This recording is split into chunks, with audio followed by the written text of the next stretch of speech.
Hi relovers, I have a great vintage piece I'm going to share with you today, and I want to be able to show you some of these pieces that slip through my fingers more and more, so I thought I'd have a little segment called Louis Reloved 101, and it may be weekly, maybe bi-weekly, not sure, but as time comes into play and new items come, I hope to share them with you, and I welcome you all to do the same. If you find a piece that is not seen often, or one that is rich in history but you don't know what the history is, but you can tell by looking at it, please do share. You can message me and I can help you with it, or we can do a post and all of us can ask the question, because there's always someone out there that knows a little bit more. So this travel diary here is from 1990. It measures about 7.5 by 10.5, and it has the cross grain leather on the outside.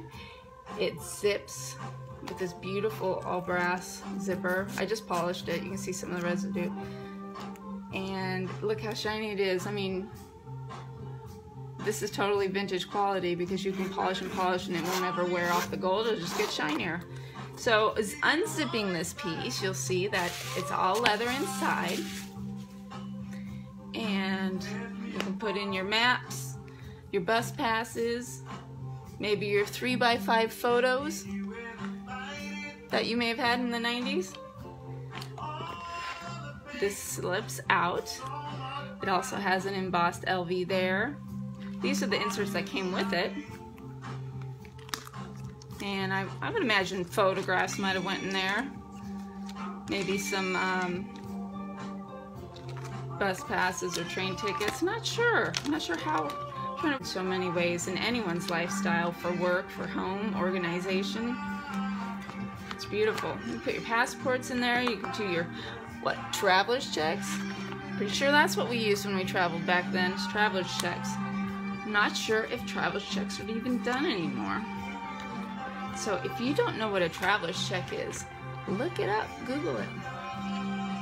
So this is a good size, and you can slip pens in here or other things that I think easily. It's just gorgeous. Zips easy. And for size comparison, I brought a GM agenda, which, if you don't know already, it's discontinued, and I think it's no longer available on the website. I am not sure, but yeah, they're doing a lot of weird stuff with discontinuing and retiring and who knows what. So here's the PM. I don't have an MM. I don't need another agenda that I probably won't use, so I have a couple of these I swap out. This is one I mostly use. And then I also have the notebook cover. I'm not sure what this is called, mini diary. So this is Centenary, which is the century and a half. I believe this is from 04. Again, Louis Reloved 101. Let me know what you think of this pretty piece, and for now it's going to be mine. I will update you on how I use it in the future. Have a good day.